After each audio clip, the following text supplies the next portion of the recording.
Welcome back, everyone. Welcome back. If you're just tuning in, hello. How are you? The Hyperion Axis Hall F, 4:14 shipper time.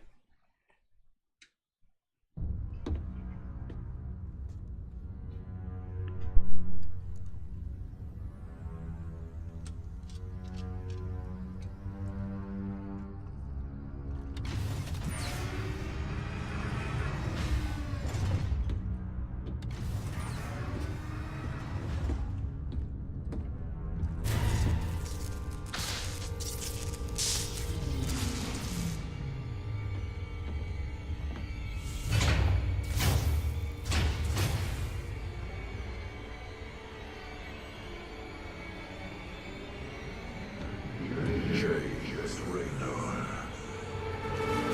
I bring tidings of doom. Zeratul. I have pierced the veil of the future and beheld only oblivion. Yet one spark of hope remains. You will hold her life in your hands. And though justice demands that she die for her crimes, only she can save us. Wait a second. You're talking about Kerrigan. It's been 4 years. You show up out of nowhere. Time is short. You must understand. The answers you seek lie within. Study it well. The fate of creation hangs in the balance. Nice to see you too.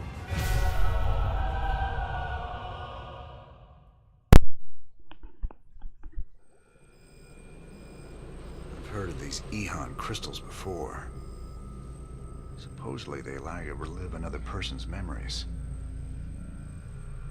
For Zeratul's uncovered, he was desperate for me to see it too.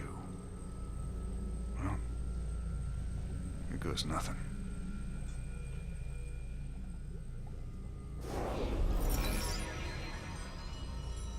And with that being said, everybody, welcome back. The mysterious crystal in the lab allows you to access Zeratul's memory in the form of additional missions. Left-click on the crystal to launch a Zeratul mission. When this game first came out, my brother played through it, and he thought that the Eon crystal was essentially supposed to be the Protoss campaign, because if any of you remember, if those of you don't know, the original Brood War game was Brood War, and the first StarCraft game was cut into 2 campaigns for each race, and 3 campaigns you can play at once. So essentially, you finished the. I guess the idea was that you could play the Terran mission campaign, and then in between, before you even finish it, you could play the Protoss missions. When he beat the game, he was like, "How do I play the other missions?" And I thought that was pretty funny. He went onto the forum and somebody called him gay for some reason. I thought that was really funny. I see we have a new acquisition. Is it a Protoss device? That's right. But I wouldn't mess with it if I were you. It's a Kadaran Eon crystal. It's a memory storage device. Lets you experience what other people have seen or done. It can be dangerous if you don't know what you're doing. Yet you don't fear it at all. You're a fascinating man, Jim Raynor. You know more about the Protoss and the Zerg than any of the experts I've read about. Yeah, man. Jim's the best. Holding these artifacts is making me nervous. Can you tell me any more about them? It's interesting. The one from Zil is different than the others. However, I think all of them once constituted a single device. You mean they make something bigger? It would seem so. It's just a theory, but there's an attraction between the artifacts we've collected. A kind of harmonic resonance. Given the points of contiguous translinear alignment, I think they'd be drawn together like magnets under the right field adjustment. Okay. Well, don't adjust anything just yet, Doc. I like them aligned just the way they are. Alright, so now that we have enough money, yeah, we definitely have enough money to buy the upgrades for the siege tank, and we're going to be reading that little baby. That big baby. Maelstrom rounds adds 40 plus damage to the primary target, while splash damage remains the same. Maelstrom rounds have an armor-piercing tip that inflicts devastating damage on the primary target. Splash damage is identical to the standard round. If siege tanks struck fear into the hearts of our enemies before, they will inspire abject terror when firing the Maelstrom round.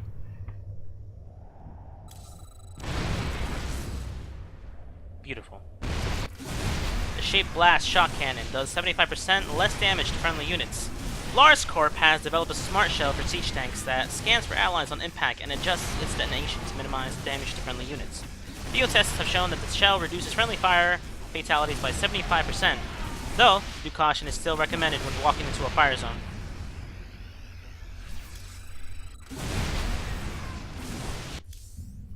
Awesome. We're rocking some serious heavy metal now that we got siege tanks. Yes, sir. The comforting thunder of the big guns. Well, comforting when they're on our side. Yeah, these newer tanks have better guns when they're on the move. And reinforced armor. So long as they still got the range in siege mode, the rest is just gravy. Between siege tanks and bunkers, we can hold the line against just about anything. Hint, hint. The Siege Tank. The Crucio Siege Tank. Armed with twin 90mm cannons, the Crucio is an expensive upgrade to the original Arc-Light Siege Tank.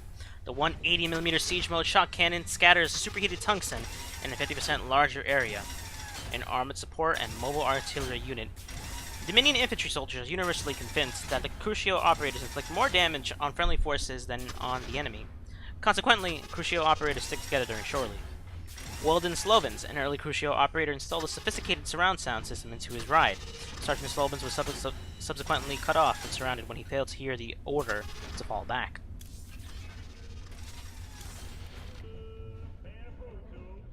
So now we've got 3 of these artifacts on my ship.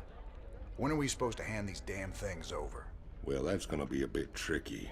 I hear the Zerg have attacked the Mobius Research Center on Tirador. I don't get it, though. What's the Queen of Blades after? Ain't no artifacts there. If those eggheads can't hold out till we get there, we may never know. Upload the data to the star map. Looks like we got ourselves a good old-fashioned rescue mission. Tosh. Had any visitors lately? I don't know what you're talking about, Tosh. Oh, I think you do, James Raynor. Something was on this ship just now. I still smell it on you. Portos. Interesting. Whatever you think you know, you just keep it to yourself. I hear you yapping about this, and I'll toss you out the airlock. So creepy. Sniffing around him. It's like a creepy boy from school or something. You give him a pencil and he just sniffs it. Oh my god, that's so weird now that I'm just thinking about it, picturing that in my head. This is Donnie Vermillion, live from UNN. Tonight, the Zerg invasion. The battle so far. The Terran Dominion is holding firm under Zerg aggression. Our industrial complex has stepped up production on all fronts. Enlistment rates have risen within the penal system, and the Marine Corps is ready to get in the fight. The Zerg won't know what hit them. Donnie, has there been any word on when we start pushing the aliens back? Kate, if I revealed that, I'd be giving away vital Dominion secrets. You think the Zerg watch our broadcast? I know they do, Kate. I know they do. Well, you heard it here first, folks. This is Kate Lockwell for UNN. that really made me laugh. I was about to laugh during that. You think the Zerg watch our broadcast? It's funny too because they later reveal that Zerg can't like hack into like transmissions, and they can't watch TV or something because their thoughts and the way they perceive things are too different from humans. So you know, I think that's pretty funny. It's very little fun fact, something interesting to note. You ain't gonna believe this, but I just saw Zeratul on the ship. How much did you have to drink tonight, sir? He was here, Matt. And he was hurt. On the run from something. Where is he now, sir? I don't know. But he ain't on the ship anymore. He gave me an Eon memory crystal, and he was desperate for me to study it. I guess he wants me to see what he's seen. Matt remembering Zeratul is very, very interesting. So let's look at the missions that we're going to have lined up. I think we have New Folsom unlocked. I'm thinking about doing that one before we do any of these. As a matter of fact, we're going to be doing the Zeratul missions for the next 4 videos. New Folsom is a notorious political prison where the enemies of the Dominion are kept on ice. Its remote location and inhospitable landscape make escape virtually impossible. Alright guys, I don't know how long this video is, probably like 2, 3, 5 minutes. So, when we continue, we'll be doing the Zeratul missions. Alright guys, have fun, and thanks for watching.